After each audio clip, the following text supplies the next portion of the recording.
What's up, guys? Welcome to the Being Beautifully Honest podcast and channel. Thanks so much for being here, for being subscribed if you are. If you're not, go ahead and hit that button. And if you're listening to this on YouTube, while you're at it, hit that like button. It's like walking into the room and hitting that light switch. We just want to go ahead and brighten up the place. So let's get into this conversation. I don't even really know what to say when it comes to this guy. I've watched some things. I've seen a lot. One of the content creators that I've been subscribed to for a long time, he has shared a lot of information about this guy on his YouTube channel, and he even was sued by him as well, but that lawsuit has since been dismissed. King Jives of the official King Jives YouTube channel, he was sued by Bishop Lamor Whitehead, and it was really ridiculous. Bishop Lamor, he also sued Larry Reid of the Larry Reid Live YouTube channel. I don't really listen to him, but I don't know what's going on with that situation between him. But Bishop Lamor Whitehead, this man has been involved in so much scandal that we have seen or have been given the opportunity to be exposed to since that viral video of his church being allegedly robbed at gunpoint on a Sunday during service. And the thieves, I believe they caught them. A lot of people didn't believe that it was real. So he got pissed off and he was really responding to a lot of the people. And one of the reasons that even got bigger was because Larry Reid, he was talking about it, and he was on, I guess, I don't know if it was an Instagram, where he was talking to another lady about it, and that went viral because Bishop Lamor Whitehead, he jumped on and he was calling Larry, calling him the F word, I think. He was calling him ugly. This is a lot of things. Like, people were really shocked to see this man who has the title, or calls himself, I don't know if he's self-proclaimed or if somebody gave him the title of being a bishop, but he apparently had his own church. A lot of people just really was surprised to see a bishop acting that way. He was calling the lady fat, calling her Biggie Big. And just, I mean, to me, I was laughing at it because it was like, I can't even believe this is happening right now. But he was pissed off because he felt like Larry was somebody that he was kind of cool with, and he didn't like that. He felt like Larry was disrespecting him, talking about his church, talking about the way the church looked. And he said, that was a serious situation for me. Like, they held me and my family at gunpoint, and you're laughing at it. And Larry was like, but did you die? And I don't really care for Larry Reid, to be honest with you. So I wasn't a fan of that because he is a messy queen. That's just my personal opinion. But anyway, when it comes to that, not saying that I was on the bishop's side, but it was like they were talking about each other's car and jewelry. And it was like a girly situation where they were comparing their possessions against, well, my car is better than yours. My diamonds are bigger than yours and better. Like, it was like, what? This is absolutely insane. But anyway, getting to the point of the matter, Bishop Lamor Whitehead and Tasha K, they were never connected, in my personal opinion. And this is the thing about Tasha K, and this is one of the reasons why I respect her.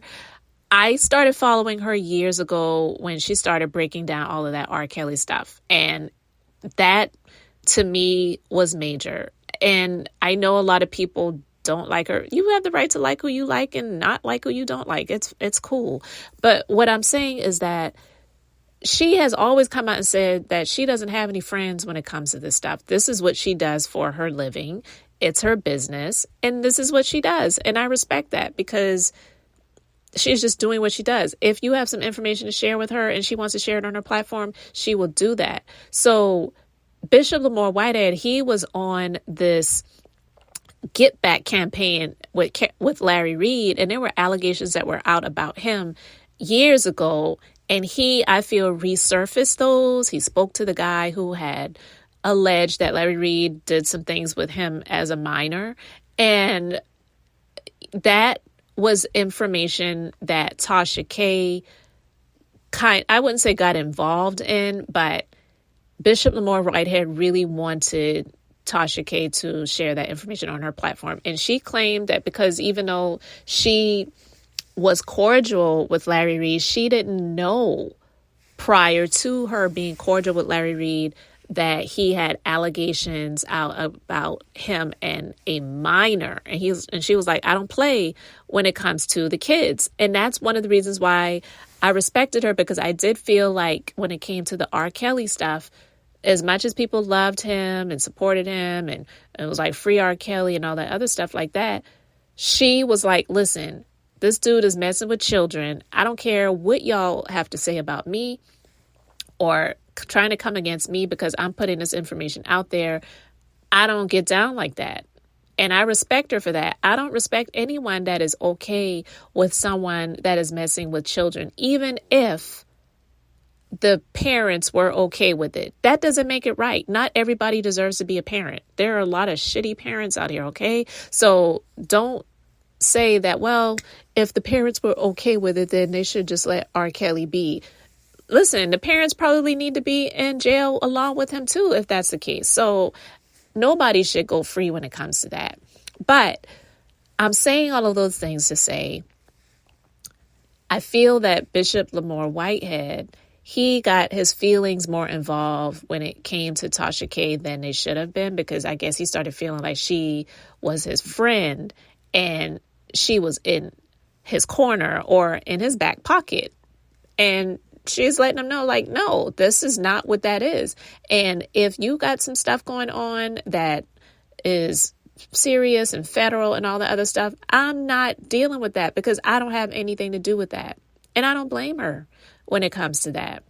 Well, I don't have the full story in front of me, but he allegedly has filed a $360 million lawsuit against Tasha K.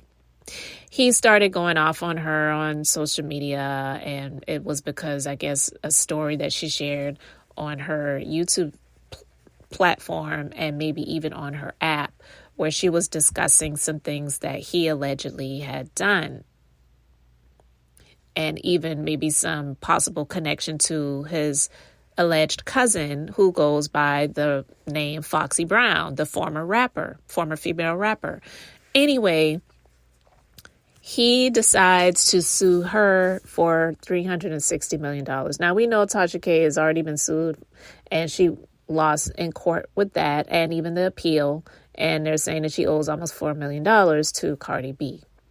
She says, I ain't got it. She's since filed for bankruptcy. That's a process that's moving forward. And so to add insult on top of injury, he's filed this $360 million lawsuit against Tasha K. And it's like, when I heard this, I was like, okay, for what? You already heard her say she don't have the $4 million. And even when Cardi B sued, the lawsuit wasn't for $4 million. That's what the courts awarded based on compensatory and punitive damages. That wasn't the amount that Cardi B even asked for. It wasn't anything like that. Tasha K even admitted, and she was like, I should have just not even responded and let it go into default. It would have just been a default judgment for $75,000. You know what I'm saying? So, and you know, she had all of the court costs, the attorney's fees, all of those things that she had to come out of pocket for. Listen, say what you want to say and say, well, she caused it on herself. It could be. But what I'm saying is, she doesn't have $4 million. He's jumping out at the gate to say, I'm suing her for $360 million. What type of damage has Tasha K caused against this man for it to have invoked that type of damage to his character, his reputation, to his business, which is his church, and I guess any other businesses that he has on the side, because he constantly would talk about how he's in real estate. I don't really know what she could have said or done that caused that much damage to him. But to me, it's just really like, what are the motives for this? It's like, you're mad because she's not associating herself with you anymore. And I just feel like these are motives on Mad Day. I don't know who his attorney is that's filing these lawsuits on his behalf, because apparently this is not the only lawsuit that he's filed against someone. And he has multiple lawsuits filed against him, as well as some criminal things as well. So just to read a few, okay, from the New York Post, New York City Bishop Lamor Whitehead files $200 million slander lawsuit against a businessman. He filed this suit in March against a businessman. And he says he was defamed by him in a January 14th New Yorker article titled "The Mayor and the Con Man." And he's saying that he destroyed my life and turned my life upside down. And this is all based off of lies. And Belmonte 38 claimed in an article that Whitehead, who has ties to Mayor Eric Adams, tried to get a $5,000 kickback from him, saying, "I got City Hall in my back pocket." Belmonte said Whitehead told him the mayor could make a property he was developing in the Bronx a homeless shelter. "You get city benefits," Belmonte claimed, Whitehead said. "We're going to make millions together." Belmonte claimed Whitehead threatened to beat him up if he didn't cough up the money, and Belmonte reported the alleged shakedown to the feds. And so that's just one of a number of lawsuits that he has filed against other people. He's being accused in a $5 million suit of locking the congregation out of this Brooklyn church. And another headline, flashy Brooklyn bishop faked bank records to finance New Jersey mansion. You know, it's a lot. He filed that $20 million lawsuit against King Jives, which has since been dropped, and also a $20 million lawsuit against Larry Reid. I don't know where that one stands. It's like you're suing all of these people for these millions of dollars, and now to top it all off, you're going to be suing Tasha K for $360 million. I mean, like, did she hurt your feelings that much that she decided to stop taking your phone calls and not associating herself with you anymore?